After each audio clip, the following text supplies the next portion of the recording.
এয়া সকলোৰে ভালনে? মই আজি এই লোকেল চিকেন বইল বনাই দেখুৱাম 1 চামুচ তেলতে দেই। ইয়াত মই কি কৰিছোঁ জানে?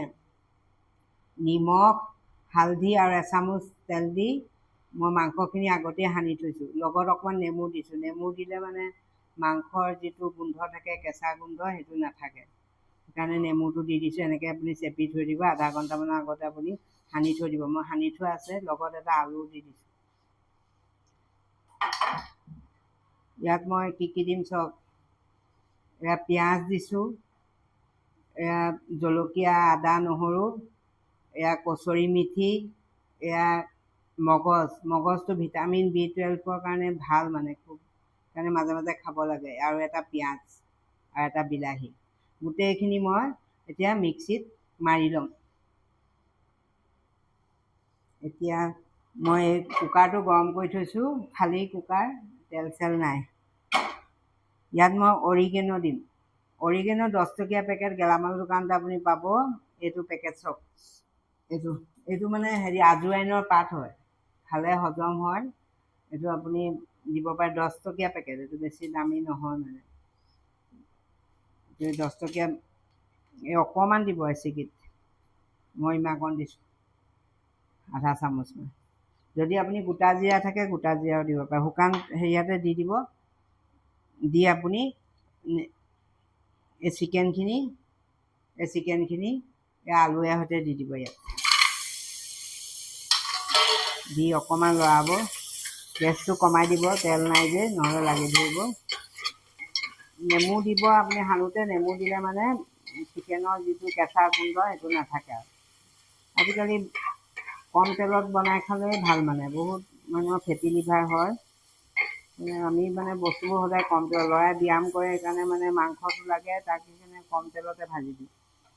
এতিয়া এই যে বিলাহী, তাৰপিছতে মগজ, জলকীয়া, আদা, নহৰু, পিঁয়াজ মই সকলো একেলগতে মিক্সিত মাৰি লৈছোঁ। এই আটাইখিনি মই ইয়াত দি দিম। হৈয়ে গ'ল আৰু, আপুনি ইমান মেহনত কৰিব নালাগে। খাই চাবচোন এদিন মই বনোৱা আগতে। নিমখ হালধি দিয়াই আছে, হাতেৰে দিছোঁ। এই কিছুমান কাম চামুচে কৰিবলৈ অসুবিধা হয়। আলু আকৌ আমাৰ শিৱসাগৰৰ ভিনদেউৱে দি পঠিয়াইছিলে, ঘৰৰ আলু, সেইকাৰণে এটা দি দিছোঁ আৰু। এতিয়া ইয়াত গৰম পানী কৰি থোৱা আছে, এয়া মই ইয়াত দি দিম। অৰিগেনো দিয়াৰ কাৰণে ইমান ধুনীয়া গোন্ধ এটা ওলাইছে। আপোনাৰ যদি নাই, আপুনি গোটা জিৰা দি দিব পাৰে। শুকান হেৰি গৰম কৰি ল'ব, তাত দি দিলেই হ'ল আৰু। এতিয়া আপুনি হুইচেল মাৰি দিব। আৰু অকণমান পানী দি দিওঁ, লোকেল মুৰ্গী যে সিজিব দেৰি লাগে। পানী দি দিব আৰু দি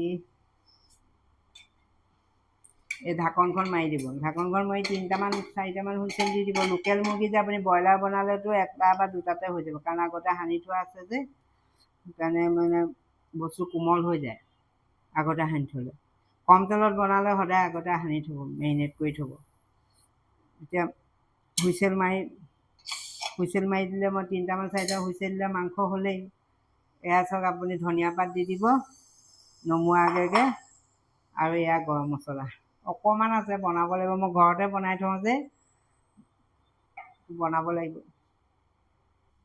এয়া আধা ঘণ্টাতে চিকেন হৈ গ'ল। কি ধুনীয়া ৰং হৈছে, আপোনালোকক দেখাই আছোঁ।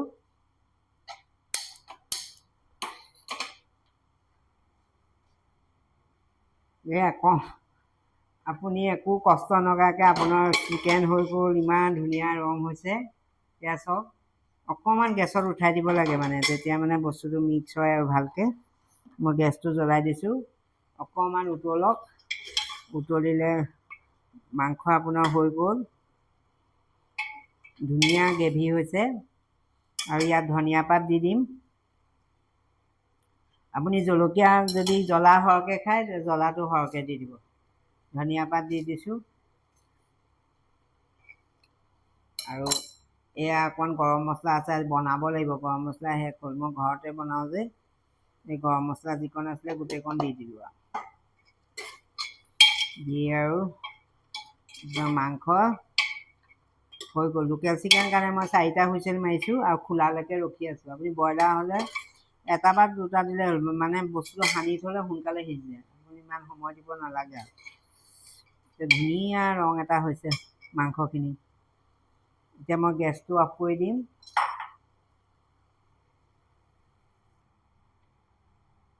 এয়া চাওক, মাংস হৈ গ'ল আধা ঘণ্টাতে। আফুগুটি, মগজ, আফুগুটি নহয়, মগজ, বিলাহী, পিঁয়াজ, নহৰু, আদা, জলকীয়া মই একেলগতে মিক্সিত মাৰি ল'লোঁ। মাৰি আৰু অৰিগেনো অকণমান দিলোঁ। অৰিগেনো নাথাকিলে আপুনি মানে হেৰি দি দিব, গোটা জিৰা, শুকান হেৰিটো দি দিলেই হ'ল। আপুনি সানোতে খালি অকণমান নেমু দি ল'ব, নিমখ, হালধি, নেমু আৰু অকণমান মিঠাতেল দি দিব। পিছত আৰু মিঠাতেল দিব নালাগে। ধুনীয়া ৰং হৈছে, চব খাই চাবচোন এদিন এনেকৈ। আজিলৈ আহোঁ দেই, বাই বাই।